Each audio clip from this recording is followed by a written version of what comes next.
महाराज दशरथ कैकई को इतना प्यार करते थे कि वह उसके कुचक्र को समझ ही न सके। जानते हैं आगे क्या हुआ। श्री वाल्मीकि निर्मित आशामण आदि काव्य के अयोध्या कांड में 12वां सर्ग। आप सभी से अनुरोध है कि यदि आप इन वीडियोस को लाइक, शेयर या सब्सक्राइब नहीं भी कर सकते तो इन्हें पूरा अवश्य सुनें। कैकई का यह कठोर वचन सुनकर महाराज दशरथ को बड़ी चिंता हुई। वे एक मुहूर्त तक अत्यंत संताप करते रहे। उन्होंने सोचा, क्या दिन में ही यह मुझे स्वप्न दिखाई दे रहा है अथवा मेरे चित्त का मोह है, या किसी भूत अर्थात ग्रह आदि के आवेश में चित्त में विकलता आ रही है, या आदि व्याधि के कारण यह कोई मन का ही उपद्रव है। यही सोचते हुए उन्हें अपने भ्रम के कारण का पता नहीं लगा। उस समय राजा को मूर्छित कर देने वाला महान दुख प्राप्त हुआ था। तत्पश्चात होश में आने पर कैकई की बात को याद करके उन्हें पुनः संताप होने लगा। जैसे किसी बाघिन को देखकर मृग व्यथित हो जाता है, उसी तरह वे नरेश कैकई को देखकर पीड़ित एवं व्याकुल हो उठे। बिस्तर रहित खाली भूमि पर बैठे हुए राजा लंबी सांस खींचने लगे, मानो कोई महाविशाला सर्प किसी मंडल में मंत्रों द्वारा अवरुद्ध हो गया हो।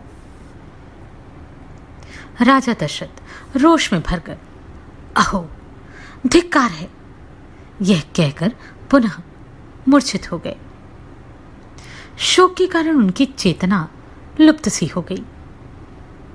बहुत देर के बाद जब उन्हें फिर चेत आया, तब वे नरेश अत्यंत दुखी होकर कैकई को अपने तेज से दग्ध सी करते हुए क्रोधपूर्वक उससे बोले, दयाहीन दुराचारिणी कैकई, तू इस कुल का विनाश करने वाली है। पापिनी, बता, मैंने अथवा श्री राम ने तेरा क्या बिगाड़ा है? श्री रामचंद्र तो तेरे साथ सदा सगी माता का सा बर्ताव करते आए हैं, फिर तू किस लिए उनका इस तरह अनिष्ट करने पर उतारू हो गई? ज्ञात होता है मैंने अपने विनाश के लिए ही तुझे अपने घर में लाकर रखा था। मैं नहीं जानता था कि तू राजकन्या के रूप में तीखे विष वाली नागिन है। जब सारा जीव जगत श्री राम के गुणों की प्रशंसा करता है, तब मैं किस अपराध के कारण अपने उस प्रिय पुत्र को त्याग दूं? मैं कौसल्या और सुमित्रा को भी छोड़ सकता हूं, राजलक्ष्मी का भी परित्याग कर सकता हूं, परंतु अपने प्राण स्वरूप पितृभक्त श्री राम को नहीं छोड़ सकता। अपने ज्येष्ठ पुत्र श्री राम को देखते ही मेरे हृदय में परम प्रेम उमड़ आता है, परंतु जब मैं श्री राम को नहीं देखता हूं तब मेरी चेतना नष्ट होने लगती है।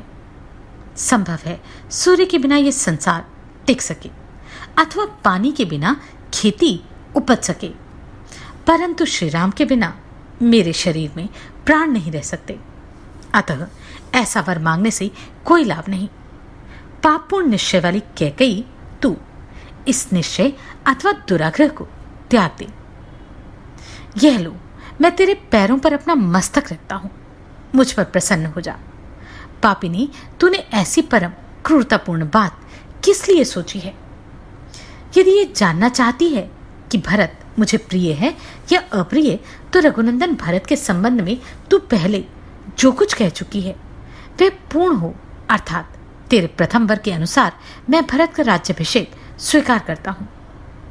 तू पहले कहा करती थी कि श्याम मेरे बड़े बेटे हैं, वे धर्माचरण में भी सबसे बड़े हैं, परंतु अब ज्ञात हुआ कि तू ऊपर ऊपर से चिकनी चुपड़ी बातें किया करती थी। वह बात तूने श्री राम से अपनी सेवा कराने के लिए कही होगी। आज श्री राम के अभिषेक की बात सुनकर तू शोक से कैसी संतप्त हो उठी है और मुझे भी बहुत संताप दे रही है। इससे जान पड़ता है कि सूने घर में तुझ पर भूत आदि का आवेश हो गया है, अतः तू परवश होकर ऐसी बातें कह रही है। देवी, न्यायशील इक्ष्वाकु वंश में यह बड़ा भारी अन्याय आकर उपस्थित हुआ है, जहां तेरी बुद्धि इस प्रकार विकृत हो गई। विशाल लोचने, आज से पहले तूने कभी कोई ऐसा आचरण नहीं किया जो अनुचित अथवा मेरे लिए अप्रिय हो। इसलिए तेरे आज की बात पर मुझे विश्वास नहीं होता। तेरे लिए तो श्री राम भी महात्मा भरत के ही तुल्य हैं। तू बहुत बार बातचीत के प्रसंग में स्वयं ही यह बात मुझसे कहती रही है। भीरू स्वभाव वाली देवी, उन्हीं यशस्वी श्री राम का 14 वर्षों के लिए वनवास तुझे कैसे अच्छा लगता है, जो अत्यंत सुकुमार, धर्म में दृढ़तापूर्वक मन लगाए रहने वाले हैं। उन्हीं श्री राम को वनवास देना तुझे कैसे रुचिकर जान पड़ता है। आहो, तेरा हृदय बड़ा कठोर है। सुंदर नेत्रों वाले केकई, जो सदा तेरी सेवा शुश्रूषा में लगे रहते हैं, उन नयनाभिराम श्री राम को देश निकाला दे देने की इच्छा तुझे किस लिए हो रही है। मैं देखता हूं भरत से अधिक श्री राम ही सदा तेरी सेवा करते हैं। भरत उनसे अधिक तेरी सेवा में रहते हों ऐसा मैंने कभी नहीं देखा। न श्री राम से बढ़कर दूसरा कौन है जो गुरुजनों की सेवा करने, उन्हें गौरव देने, उनकी बातों को मान्यता देने और उनकी आज्ञा का तुरंत पालन करने में अधिक तत्परता दिखाता हो। मेरे यहाँ कई शास्त्र स्त्रियां हैं और बहुत से उपजीवी भृत्यजन हैं, परंतु किसी के मुंह से श्री राम के संबंध में सच्ची या झूठी किसी प्रकार की शिकायत नहीं सुनी जाती। पुरुष सिंह श्री राम समस्त प्राणियों को शुद्ध हृदय से सांत्वना देते हुए प्रिय आचरणों द्वारा राज्य की समस्त प्रजाओं को अपने वश में किए रहते हैं। वीर श्री रामचंद्र अपने सात्विक भाव से समस्त लोगों को दान के द्वारा, द्विजों को सेवा से, गुरुजनों को और धनुष बाण द्वारा युद्ध स्थल में शत्रु सैनिक को जीतकर अपने अधीन कर लेते हैं। सत्य, दान, तप, त्याग, मित्रता, पवित्रता, सरलता, विद्या और गुरु शुश्रूषा, ये सभी सद्गुण श्री राम में स्थिर रूप से रहते हैं। देवी, मनुष्यों के समान तेजस्वी उन सीधे साधे देवतुल्य श्री राम का तू क्यों अनिष्ट करना चाहती है। श्री राम सब लोगों से प्रिय बोलते हैं। उन्होंने कभी किसी को अप्रिय वचन कहा हो ऐसा मुझे याद नहीं पड़ता। ऐसे सर्वप्रिय राम से मैं तेरे लिए अप्रिय बात कैसे कहूंगा। जिनमें क्षमा, तप, त्याग, सत्य, धर्म, कृतज्ञता और समस्त जीवों के प्रति दया भरी है, उन श्री राम के बिना मेरी क्या गति होगी। कैकई, मैं वृद्ध हूं, मृत्यु के निकट बैठा हूं। मेरी अवस्था शोचनीय हो रही है और मैं दीन भाव से तेरे सामने गिड़गिड़ा रहा हूं। तुझे मुझ पर दया करनी चाहिए। समुद्र पर्यंत पृथ्वी पर जो कुछ मिल सकता है वह सब मैं तुझे दे दूंगा, परंतु तू ऐसे दुराग्रह में ना पड़ जो मुझे मृत्यु के मुंह में ढकेलने वाला हो। कैकई नंदिनी, मैं हाथ जोड़ता हूं और तेरे पैरों पर पड़कर मैं श्री राम को शरण देने के लिए तुझसे कहता हूं। तू श्री राम को शरण दे, जिससे यहां मुझे पाप न लगे। महाराज दशरथ इस प्रकार दुख से संतप्त होकर विलाप कर रहे थे। उनकी चेतना बार बार लुप्त हो जाती थी। उनके मस्तिष्क में चक्कर आ रहे थे और वे शोकमग्न हो इस शोका सागर से शीघ्र पार होने के लिए बारंबार अनुनय विनय कर रहे थे। तो भी कैकई का हृदय नहीं पिघला। वह और भी भीष्ण रूप धारण करके अत्यंत कठोर वाणी में उन्हें इस प्रकार उत्तर देने लगी। राजन, यदि 2 वरदान देकर आप फिर उनके लिए पश्चाताप करते हैं तो वीर नरेश्वर, इस भूमंडल में आप अपनी धार्मिकता का ढिंढोरा कैसे पीट सकेंगे। धर्म के ज्ञाता महाराज, जब बहुत से राजश्री एकत्र होकर आपके साथ मुझे दिए हुए वरदान के विषय में बातचीत करेंगे, उस समय वहां आप उन्हें क्या उत्तर देंगे। यही कहेंगे ना कि जिसके प्रसाद से मैं जीवित था, जिसने बहुत बड़े संकट से मेरी रक्षा की, उसी कैकेयी को वर देने के लिए की गई प्रतिज्ञा मैंने झूठी कर दी। महाराज, आज ही वरदान देकर यदि आप फिर उससे विपरीत बात करेंगे तो अपने कुल के राजाओं के माथे कलंक का टीका लगाएंगे। राजा शब्य ने बाज और कबूतर के झगड़े में कबूतर के प्राण बचाने की प्रतिज्ञा को पूर्ण करने के लिए बाज नामक पक्षी को अपने शरीर का मांस काट कर दे दिया था। इसी तरह राजा अलर्क ने एक नेत्रहीन ब्राह्मण को अपने दोनों नेत्र का दान करके परम उत्तम गति प्राप्त की थी। समुद्र ने देवताओं के समक्ष अपनी नियत सीमा को न लांघने की प्रतिज्ञा की थी, सो अब तक वह उसका उल्लंघन नहीं करता। आप भी पूर्ववर्ती महापुरुषों के बर्ताव को सदा ध्यान में रखकर अपनी प्रतिज्ञा झूठी न करें। परंतु आप मेरी बात क्यों सुनेंगे?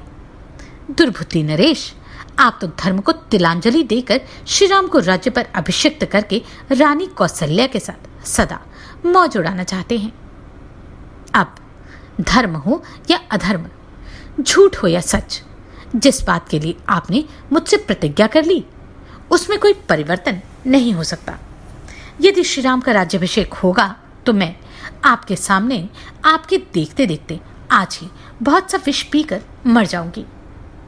यदि मैं एक दिन भी राजमाता कौशल्या को राजमाता होने के नाते दूसरे लोगों से अपने को हाथ जुड़वाती देख लूंगी तो उस समय मैं अपने लिए मर जाना ही अच्छा समझूंगी।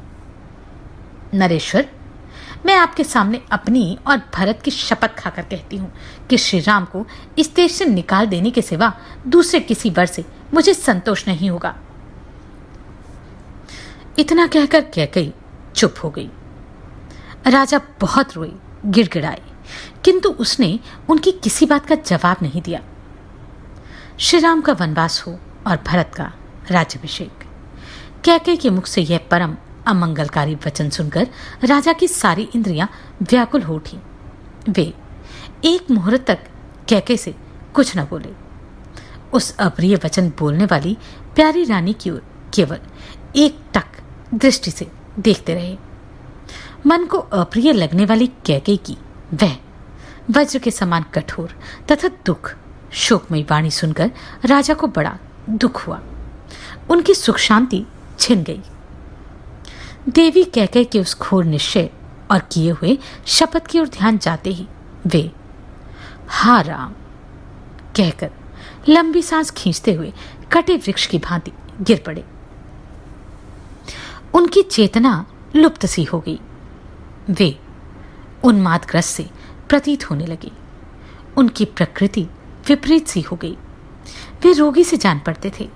इस तरह भूपाल दशरथ मंत्र से जिसका तेज हर लिया गया हो, उस सर्प के समान निश्चेष्ट हो गए। तदनंतर उन्होंने दीन और आतुरवाणी में कैकेयी से इस प्रकार कहा, अरे तुझे अनर्थ ही अर्थ सा प्रतीत हो रहा है। किसने तुझे इसका उपदेश दिया है? जान पड़ता है तेरा चित्त किसी भूत के आवेश से दूषित हो गया। पिशाचग्रस्त नारी की भांति मेरे सामने ऐसी बातें कहती हुई तू लज्जित क्यों नहीं होती? मुझे पहले इस बात का पता नहीं था कि तेरा यह कुलांगनोचित शील इस तरह नष्ट हो गया है। बालावस्था में जो तेरा शील था उसे इस समय मैं विपरीत सा देख रहा हूं। तुझे जिस बात का भय हो गया है, जो इस तरह का वर मांगती है, भरत राज्य सिंहासन पर बैठे और श्री राम वन में रहे, यही तू मांग रही है। यह बड़ा असत्य तथा औंधा विचार है। तू अब भी इससे विरत हो जा। क्रूर स्वभाव और पापपूर्ण विचार वाली नीच दुराचारिणी यदि अपने पति का, सारे जगत का और भरत का भी प्रिय करना चाहती है तो इस दूषित संकल्प को त्याग दे। तू मुझ में या श्री राम में कौन सा दुखदायक या अप्रिय बर्ताव देख रही है कि ऐसा नीच कर्म करने पर उतारू हो गई है? श्री राम के बिना भरत किसी तरह राज्य लेना स्वीकार नहीं करेंगे, क्योंकि मेरी समझ में धर्म पालन की दृष्टि से भरत श्री राम से भी बढ़े चढ़े हैं।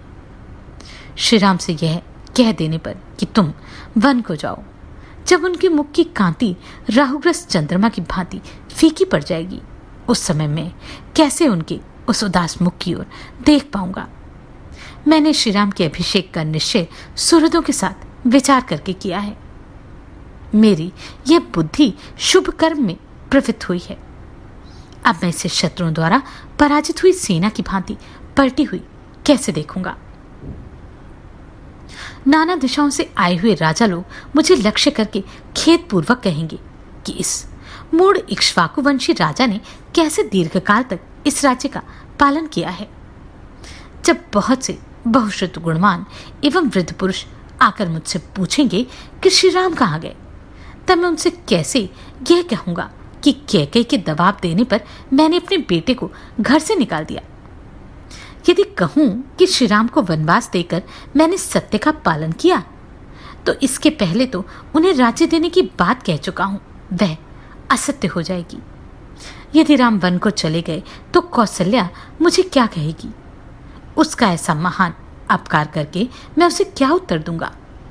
हाय, जिसका पुत्र मुझे सबसे अधिक प्रिय है, वह प्रिय वचन बोलने वाली कौशल्या जब जब दासी, सखी, पत्नी, बहन और माता की भांति मेरा प्रिय करने की इच्छा से मेरी सेवा में उपस्थित होती थी, तब तक उस सत्कार पाने योग्य देवी का भी मैंने तेरे ही कारण कभी सत्कार नहीं किया। तेरे साथ जो मैंने इतना अच्छा बर्ताव किया, वह याद आकर इस समय मुझे इसी प्रकार संताप दे रहा है, जैसे अपथ्य व्यंजनों से युक्त खाया हुआ अन्न किसी रोगी को कष्ट देता है। श्री राम के अभिषेक का निवारण और उनका वन की ओर प्रस्थान देखकर निश्चय ही सुमित्रा भयभीत हो जाएगी। फिर वह कैसे मेरा विश्वास करेगी? हाय, बेचारी सीता को एक ही साथ दो दुखद एवं अप्रिय समाचार सुनने पड़ेंगे, श्री राम का वनवास और मेरी मृत्यु। जब वे श्री राम के लिए शोक करने लगेगी, उस समय मेरे प्राणों का नाश कर डालेगी। उसका शोक देखकर मेरे प्राण इस शरीर में नहीं रह सकेंगे। उसकी दशा हिमालय के पार्श्वभाग में अपने स्वामी किन्नर से बिछड़ी हुई किन्नरी के समान हो जाएगी। मैं श्री राम को विशाल वन में निवास करते और मिथिलेश कुमारी सीता को रोती देख अधिक काल तक जीवित रहना नहीं चाहता। ऐसी दशा में तू निश्चय ही विधवा होकर बेटे के साथ अयोध्या का राज्य करना। ओह, मैं तुझे अत्यंत सती साध्वी समझता था, परंतु तू बड़ी दुष्टा निकली।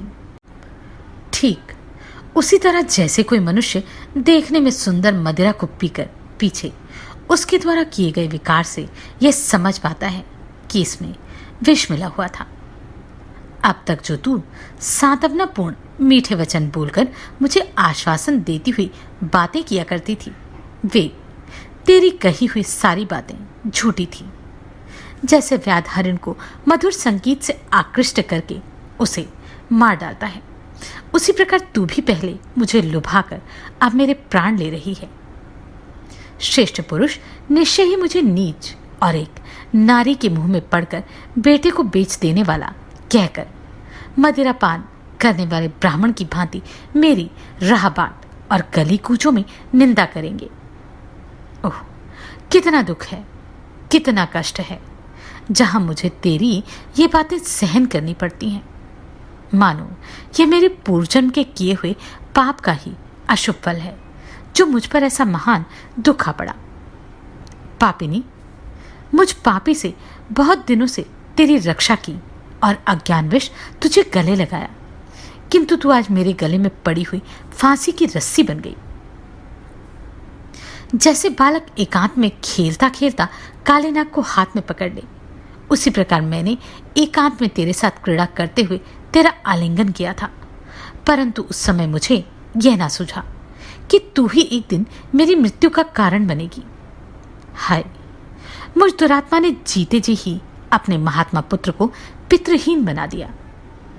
मुझे यह सारा संसार निश्चय ही धिक्कारेगा, बहुत ही अनुचित वचन कहेगा, जो उचित ही होगा।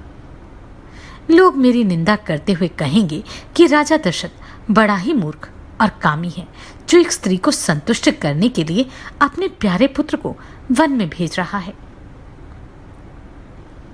हाय, अब तक तो श्री राम वेदों का अध्ययन करने, ब्रह्मचर्य व्रत का पालन करने तथा अनेक अनेक गुरुजनों की सेवा में संलग्न रहने के कारण दुबले होते चले आए हैं।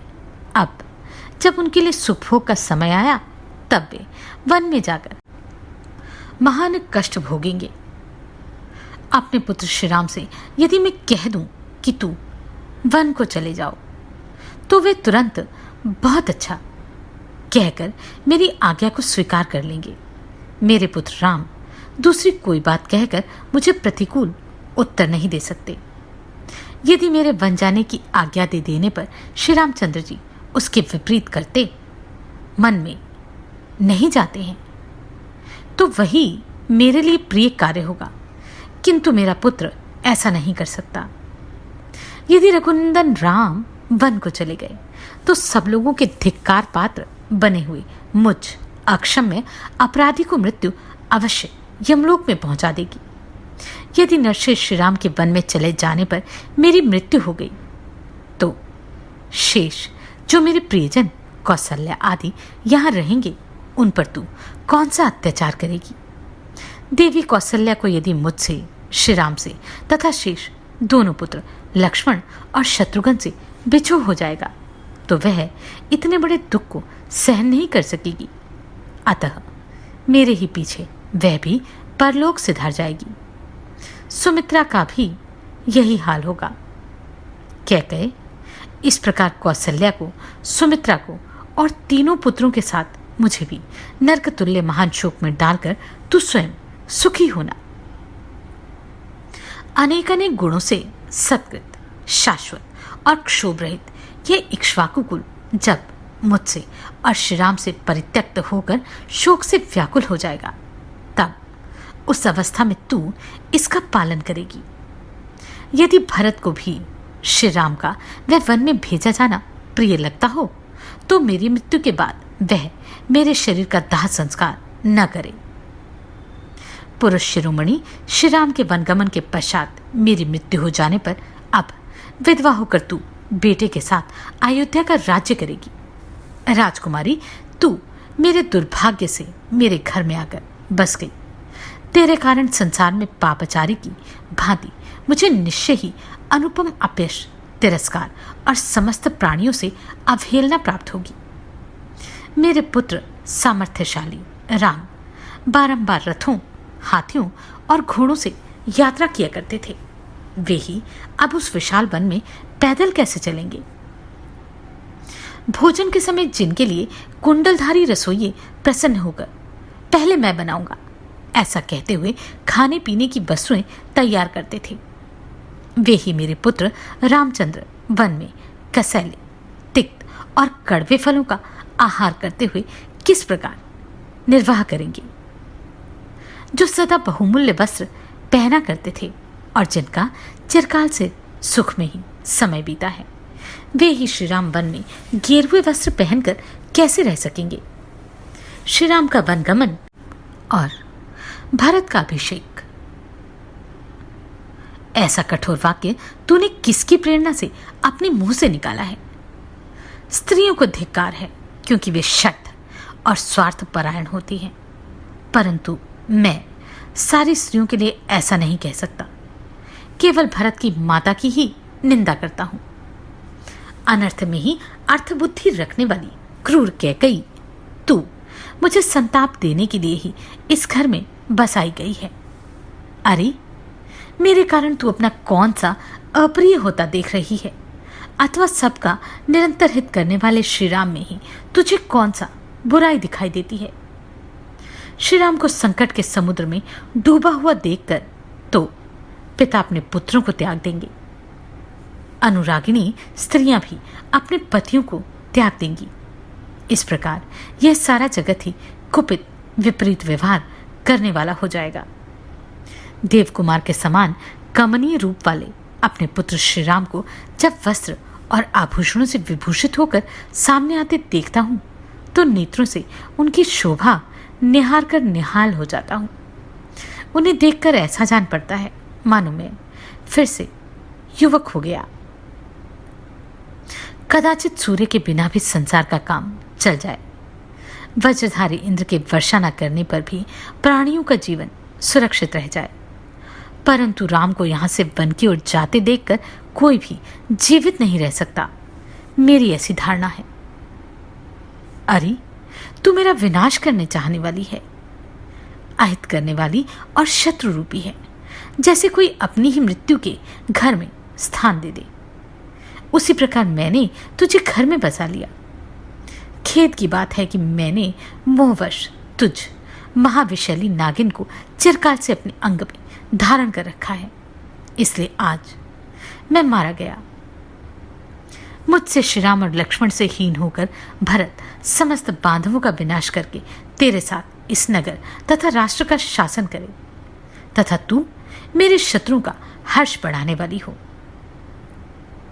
क्रूरतापूर्ण बर्ताव करने वाली कैकेयी तू संकट में पड़े हुए पर प्रहार कर रही है। अरे, जब तू दुराग्रह पूर्वक आज ऐसी कठोर बातें मुंह से निकालती है, उस समय तेरे दांतों के 1000 टुकड़े होकर मुंह से नीचे क्यों नहीं गिर गए? श्री राम कभी किसी से कोई अहितकारक या अप्रिय वचन नहीं करते हैं। वे कटु वचन बोलना जानते ही नहीं हैं। उनका अपने गुणों के कारण सदा सर्वदा सम्मान होता है। उन्हीं मनोहर वचन बोलने वाले श्री राम में तू दोष कैसे बता रही है? क्योंकि वनवास उसी को दिया जाता है जिसके बहुत से दोष सिद्ध हो चुके हों।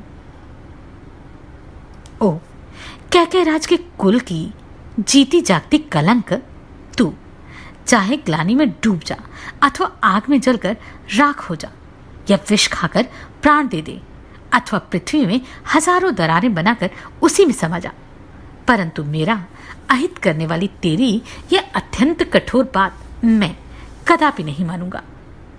तू छुरे के समान घात करने वाली है। बातें तो मीठी मीठी करती है, परंतु वे सदा झूठी और सद्भावना से रहित होती हैं। तेरे हृदय का भाव अत्यंत दूषित है, तथा तू अपने कुल का भी नाश करने वाली है। इतना ही नहीं, तू प्राणों सहित मेरे हृदय को भी जलाकर भस्म कर डालना चाहती है, इसलिए मैंने मन को नहीं भाती है। तुझ पापिनी का जीवित रहना भी मैं नहीं सह सकता। देवी, अपने बेटे श्री राम के बिना मेरा जीवन नहीं रह सकता, फिर कहां से सुख हो सकता है? आत्मज्ञ पुरुषों को भी अपने पुत्र से बिछो हो जाने पर कैसे चैन मिल सकता है? अतः तू मेरा अहित न कर, मैं तेरे पैर छूता हूं, तू मुझ पर प्रसन्न हो जा। इस प्रकार महाराज दशरथ मर्यादा का उल्लंघन करने वाली उस हठीली स्त्री के वश में पड़कर अनाथ की भांति विलाप कर रहे थे। वे देवी कैकेयी के फैलाए हुए दोनों चरणों को छूना चाहते थे, परंतु उन्हें न पाकर बीच में ही मूर्छित होकर गिर पड़े। ठीक उसी तरह जैसे कोई रोगी किसी वस्तु को छूना चाहता है, किंतु दुर्बलता के कारण वहां तक न पहुंचकर बीच में ही अचेत होकर गिर जाता है। इस प्रकार श्री वाल्मीकि निर्मित आज रामायण आदि काव्य के अयोध्या कांड में 12वां सर्ग पूरा हुआ। आप सभी को कोटि कोटि साधुवाद। आपने इन वीडियोस को इतना प्रेम दिया। नमस्कार, मैं आभा शर्मा जावास। यदि आपको मेरा ये प्रयत्न सराहनीय लगा हो तो मुझे सब्सक्राइब करके प्रोत्साहित करें।